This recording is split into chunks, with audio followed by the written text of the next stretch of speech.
आज का ये दौर 21वीं सदी का दौर है और इस दौर में चाहे वो गांव हो या शहर हो, हर जगह मोबाइल पहुंच चुका है। अब चाहे मनुष्य चांद की बात करे या फिर पलक झपकते ही किसी भी चीज़ को हासिल करने की बात करे, लेकिन अभी भी बहुत सारी ऐसी जगह देखी जा सकती हैं जहां पर कुछ बिगड़ता है तब लोग तंत्र मंत्र और तावीज़ का सहारा लेना शुरू कर देते हैं। दरअसल आज की कहानी जो मैं आपको सुनाने जा रहा हूँ, इस कहानी में एक समय की कमी थी और समय की कमी होने की वजह से वो शायद अपने परिवार पर उतना ध्यान नहीं दे पा रहा था जितना क्या उस व्यक्ति को अपने परिवार पर ध्यान देना चाहिए था। महिला ने तंत्र मंत्र का सहारा लेने के बाद कुछ ऐसा हासिल करने की कोशिश की जिसकी शायद उसको चाहत थी, और चाहत तो उसकी शायद पूरी हो ही नहीं हुई, लेकिन वो प्यार में पड़ जाती है। उस महिला को प्यार हो जाता है और जैसा वो महिला कर रही थी ठीक उसकी बेटी भी उसकी देखा देखी वैसे ही करने लगती है। माँ और बेटी दोनों को ही अफेयर हो जाता है, दोनों को ही लव हो जाता है। जिनसे लव होता है, जिनसे प्यार होता है, वो भी कहीं ना कहीं अपने रिश्तों के साथ खिलवाड़ कर रहे थे, धोखा कर रहे थे, और इसी धोखेधड़ी, इसी समय की कमी की वजह से एक दो नहीं 3 कत्ल हो जाते हैं। और 3 कत्ल की गूंज जब लोगों तक पहुंचती है इस सोशल मीडिया के माध्यम से, इन अखबार, टेलीविज़न और मोबाइल के माध्यम से, तब लोगों को यकीन नहीं हो रहा था कि आखिरकार इस समाज में ऐसे भी लोग रहते हैं। जो कोई कुछ लोग ऐसे जो अपने माँ बाप से धोखा दे रहे थे, तो कुछ लोग ऐसे थे जो अपने पति से, तो कुछ ऐसे थे जो अपने परिवार को धोखा दे रहे थे। और इस धोखाधड़ी में न केवल 3 जिंदगियां हमेशा के लिए समाप्त हो जाती हैं, ख़त्म हो जाती हैं, बल्कि कई लोग ऐसे हैं जिनकी वजह से वो पूरी ज़िंदगी शायद ऐसे ही भयानक रूप से गुजारेंगे। और शायद ये एक सबक है लोगों के लिए कि कोई भी कदम उठाने से पहले बहुत बार सोचने की ज़रूरत है, आप क्या कर रहे हो और क्या नहीं कर रहे हो।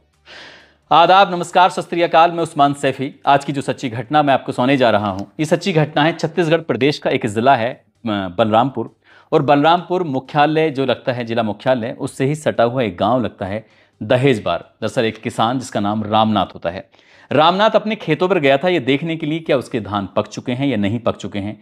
धान के खेत में वो इधर से उधर घूम रहा था, टहल रहा था। अचानक ही मानव की खोपड़ी, जो कि कंकाल का रूप ले चुकी थी, उसके पैरों पर आके लगती है। उसको वो अपने हाथ से उठाकर देखता है, उसके बाद उसको छोड़ देता है। लेकिन कुछ दूर और आगे बढ़ता है रामनाथ, जैसे देखता है तो उसे एक और खोपड़ी दिखाई देती है।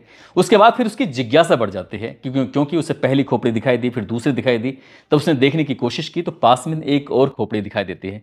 यानी कि 3 मानवों के 3 खोपड़ियां जब उसे दिखाई देती हैं तो उसकी इच्छा और जगने लगती है। उसने फिर बाकी हिस्सों को भी ढूंढना शुरू किया, और जैसे जैसे उसकी इच्छाएं बढ़ रही थी वैसे वैसे उसे डर भी बढ़ रहा था। यहां से वो दौड़ लगाना शुरू कर देता है, गांव के लोगों को आवाज़ लगाना शुरू कर देता है। अब उसकी आवाज़ जब गांव तक पहुंचती है तो गांव के लोग उसकी तरफ दौड़ते हैं, पूछते हैं कि रामनाथ क्या बात है, तुम क्यों परेशान हो रहे हो। वो कहता है कि मेरे धान के खेत के अंदर मानव के कंकाल पड़े हुए हैं, तो लगता है किसी ने किसी की हत्या करके यहाँ पर फेंके हैं। वो इतना ज़्यादा परेशान था। ये बात सुनने के बाद फिर गांव के लोगों तक सूचना पहुंचती है, और भी लोग मौके पर पहुंच जाते हैं, और देखते देखते ऐसा समझो जैसे पूरा गांव वहाँ पर मौके पर उमड़ पड़ता है। अब ये बात जो नज़दीकी पुलिस स्टेशन होता है, बात वहाँ तक पहुँच जाती है, यानी कि शहर की कोतवाली तक। शहर की कोतवाल तक ये बात पहुँचती है। तो शहर कोतवाल ने जो एसपी साहब होते हैं, वैभव बंकर, उनके पास भी सूचना पहुंचाई कि साहब एक खेत है और उस खेत के अंदर 3 मानव के कंकाल पड़े हुए हैं। एक साथ 3 लोगों की हत्या होना ये बहुत बड़ी बात हो जाती है। जैसे ही आईपीएस ऑफिसर वैभव बंकर को, एसपी साहब को भी पता चलता है, वो भारी पुलिस बल के साथ मौके पर पहुंचते हैं। साथ ही एफएसएल टीम और सर्विलांस टीम को मौके पर लेकर आते हैं। जो इलाका था, यानी कि वो जो खेत है, उसको चारों तरफ से बैरिकेड कर दिया जाता है ताकि वहां पर कोई बाहर का व्यक्ति ना जाए। ये देखा जाए कि आखिरकार क्या मामला है। अब पुलिस इस मामले की जांच पड़ताल में जुट जाती है। जब पुलिस इस मामले की जांच पड़ताल कर रही थी, दरअसल ये बात है 15 नवंबर 2024 की सुबह की ये बात है। सुबह से शाम हो जाती है। 70 से 80 फुट के उस एरिया में वहां पर पुलिस को 3 मानव के पूरे कंकाल मिल जाते हैं, यानी कि हड्डी का एक भी हिस्सा गायब नहीं था। जब उन्हें जोड़ा जाता है तो पता चलता है कि एक तो बालक की लाश है और 2 महिलाओं की लाश है। आखिरकार यहां तक कैसे पहुंची हैं पुलिस ने, अब ये बात पता करने के लिए जो जानकारी थी, वो सूचना थी, वो मोबाइल के माध्यम से उसे वायरल करने की कोशिश की, ताकि किसी भी परिवार के कोई सदस्य अगर गायब हुआ है तो वो आकर यहाँ पर संपर्क कर सकता है। साथ ही जो आसपास के थाने थे वहां तक भी सूचना दी जाती है। यही नहीं, जितने भी आसपास के जिले होते हैं उन जिलों को भी वायरलेस किया जाता है, ये बताने के लिए कि हमें 3 मानव के कंकाल मिले हैं। आपके इलाके में कोई ऐसा व्यक्ति तो नहीं है जो गायब हो चुका है, गायब है तो कौन कौन है उसके बारे में सूचना दी जाए। यहां से जो घटना स्थल है, यहां से लगभग 80 किलोमीटर दूर एक थाना लगता है कुसमी। कुसमी पुलिस स्टेशन से फोन पहुंचता है। फोन पहुंचने के बाद वो बताते हैं कि हमारे थाने में पिछले 4 अक्टूबर 2024 को एक एफआईआर दर्ज हुई थी गुमशुदगी की। एक व्यक्ति है जो पारा का निवासी है, नाम उसका सूरजदेव है। सूरजदेव के 3 सदस्य गायब हैं परिवार के। उसकी बीवी, जिसकी पत्नी का नाम है कौशल्या ठाकुर, उम्र 40 साल। उसकी एक बेटी है मुक्तावती उर्फ मुस्कान, जिसकी उम्र 17 साल के आसपास है। उसका बेटा है मिंटू ठाकुर, जिसकी उम्र लगभग 6 साल के आसपास है। जब पुलिस ने यह संपर्क करने की कोशिश की, उन्हें मौके पर बुलवाया जाता है, उस रिश्तेदारों को बुलवाया जाता है। सूरजदेव के रिश्तेदार सूरजदेव मौके पर पहुंचता है और आने के बाद जब देखता है, उससे कुछ चीज़ें दिखाई जाती हैं, साड़ी दिखाई जाती है, लेगी दिखाए जाते हैं, कपड़े दिखाए जाते हैं।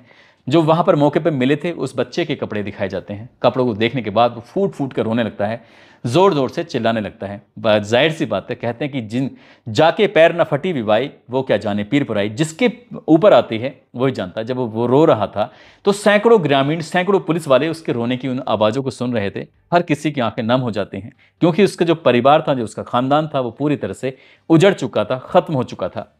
बस वो रो रहा था। रोते रोते एसएसपी से वो शिकायत करता है कि साहब, जो थानेदार हैं, काश उन्होंने इस मामले को इतनी गंभीरता से लिया होता तो शायद उसके बच्चे आज जिंदा होते। जैसे ये बात आती है, थानेदार के बारे में पूछा जाता है तो थानेदार जितेंद्र जायसवाल, उसकी वाकई लापरवाही पाई जाती है। इस मामले की जो सूचना थी वो पुलिस को समय पर दी जाती है, लेकिन पुलिस ने इस मामले को गंभीरता से नहीं लिया था। वो कह रहे थे कि आ जाएंगे, कहीं गए होंगे। इसलिए पुलिस तरह तरह की कहानी बना रही थी। और जब ये बात अधिकारी को पता चलती तो अधिकारी ने उसको लाइन हाजिर कर दिया और संत लाल आयाम को इस बात की जिम्मेदारी दी कि तुम इस थाने को भी संभालोगे, कुसमी को, और साथ ही इस मामले की जांच पड़ताल भी करोगे। अब ये पूछा जाता है कि मामला क्या है। बताया जाता है कि 26 सितंबर 2024 को ये परिवार के 3 सदस्य होते हैं, अचानक से गायब हो जाते हैं। गायब क्यों होते हैं, कहाँ जाते हैं, 80 किलोमीटर दूर कैसे पहुंच जाते हैं, यही सवाल था कि आखिरकार ये वहां से कैसे आए, अपनी मर्जी से आए, कोई लेके आया। बहुत सारे सवाल थे, हर कोई जानना चाहता था। लेकिन इस बात को बीते हुए, उनकी लाश को मिले हुए लगभग 51 दिन का समय हो चुका था। हालांकि पुलिस किसी तरह का रिस्क नहीं लेना चाहती थी, इसलिए डीएनए सैंपल भी लेती है जांच पड़ताल करने के लिए, देखने के लिए क्या सचमुच जो गायब हैं वही हैं या कोई और तो नहीं है। वो जांच पड़ताल के लिए भेज दिए जाते हैं। लेकिन जिस तरह से तन पे कपड़े मिलते हैं, उनके कुछ जेवरात वगैरह मिलते हैं, उस वक्त मौके पर जो पुलिस को जांच पड़ताल मिलते हैं, तो उनसे उसने पहचान लिया था कि ये मेरे ही बच्चों के हैं, मेरी ही बीवी के हैं, मेरे ही बेटे के हैं। अब पुलिस इस मामले की जांच पड़ताल में जुट जाती है। सबसे पहले जो उसका मोबाइल होता है, मोबाइल नंबर की सीडीआर निकलवाई जाती है। सीडीआर के माध्यम से, यानी कॉल डेटा रिकॉर्ड्स के माध्यम से, ये जो भी उनके संपर्क में था, ये संपर्क वाले व्यक्तियों से बातचीत की जाती है। तो एक व्यक्ति का नाम सामने आता है जिसका नाम होता है मुख्तार अंसारी। मुख्तार अंसारी झारखंड प्रदेश के भंडरिया, एक बरगढ़ एक गांव लगता है, वहां का रहने वाला होता है। उससे जब पूछताछ की जाती है, यानी कि उसे बुलाया जाता है, तो वो आखिरकार मिल जाता है, आसानी से मिल जाता है पुलिस को। काश पुलिस ने पहले मेहनत की होती तो शायद इतना लंबा समय नहीं लगता। 19 नवंबर 2024 को वो पकड़ा जाता है, उससे पूछताछ की जाती है। शुरुआत में वो कहानी बनाने की कोशिश करता है, लेकिन पुलिस ने जब अपने तरीके से पूछा तो उसने सारा का सारा इल्ज़ाम अपने ऊपर ले लिया। पुलिस को यकीन नहीं हो रहा था कि 3 कत्ल होते हैं और 3 कत्ल को वो अकेला कैसे कर सकता है। इसलिए कोई ना कोई झोल है। उससे पूछा जाता है कि तुम कौशल्या के संपर्क में कैसे आए थे। कौशल्या ठाकुर के संपर्क में आने की जब बात आती है, वो कहता है कि साहब वो तो तंत्र मंत्र का काम करता है। इसलिए कौशल्या ठाकुर उसके संपर्क में आती है, उससे वो कुछ तंत्र मंत्र करवाना चाहती है। वो उसके लिए कुछ मदद कर देता है और उसकी जब मदद की वजह से ये दोनों एक दूसरे के दोस्त बन जाते हैं। दोस्ती प्यार में बदल जाती है और प्यार कब आगे परवान चढ़ जाता है उनको पता ही नहीं चलता। वो गहरी दोस्ती कुछ ज़्यादा ही हो जाती है। अब वो मुख्तार अंसारी का इस कौशल्या ठाकुर के घर में जब मन करता था तब आ जाया करता था। शायद उसका पति भी शायद इस बात को जानता था, लेकिन वो विरोध नहीं कर पा रहा था। आना जाना चलता रहता है। अब ये मुख्तार अंसारी का छोटा भाई आरिफ अंसारी होता है, जो कि आसपास में ही ठेकेदारी काम करता है, अच्छे खासे पैसे कमा रहा था। भैया की देखा देख वो भी आना शुरू कर देता है। इस घर में जब दस्तक देता है, कौशल्या ठाकुर का मेल मिलाप तो हो जाता है तंत्र मंत्र करने वाले मुख्तार अंसारी से, और जो बेटी होती है जिसकी उम्र 17 साल के आसपास होती है, मुस्कान का मेल मिलाप हो जाता है उसके छोटे भाई आरिफ अंसारी से। आरिफ अंसारी पैसे कमाता था, जो भी पैसे कमाता था वो सारे के सारे पैसे उस 17 साल की लड़की पर ही खर्च कर रहा था। 17 साल की लड़की भी खुश थी। दोनों के आपस में ऐसे संबंध बन जाते हैं जैसे क्या पति पत्नी की तरह रहना शुरू कर देते हैं। माँ शायद इस बात को जानती थी या नहीं जानती थी, ये इस बात का तो पता नहीं, लेकिन वक्त बढ़िया गुजर रहा था। अब बढ़िया तो वक्त गुजर रहा था, लेकिन आरिफ अंसारी जितने भी पैसे कमाता था वो सारे के सारे पैसे लड़की पे खर्च कर रहा है। उधर जो उसके बूढ़े माँ बाप हैं वो बीमार रहते हैं और उनके ना इलाज हो रहा है ढंग से, ना उनके पास तक पैसे पहुंच रहे हैं। इस बात पर घर में कलेश भी रहना शुरू हो जाता है। बड़ा भाई छोटे भाई को समझाने की कोशिश कर रहा था कि तुम सारे के सारे पैसे इधर खर्च कर रहे हो, माँ बाप पर भी ध्यान दे लो। लेकिन जो छोटा भाई है इस बात को लेकर बड़े भाई से भी नाराज होने लगता है। कुल मिला के इनके घर में भी कलेश शुरू हो जाता है। उधर तो कलेश शायद था ही कि जो लड़की है और माँ है उन दोनों को अफेयर हो जाता है, लब में पड़ जाती हैं। और लब के चक्कर में आने के बाद एक दिन ऐसी तारीख आती है 26 सितंबर 2024 को मुख्तार अंसारी इस कुसमी पारा में पहुंचता है। वहां जाने के बाद जो महिला कौशल्या ठाकुर होती है उससे कहता है कि अगर तुम्हें कोई एतराज़ ना हो तो बेतला चलते हैं नेशनल पार्क में, नेशनल पार्क देखेंगे, पास में ही गढ़वा है वहाँ भी चलेंगे, वहाँ घुमा के आएंगे तुम्हें।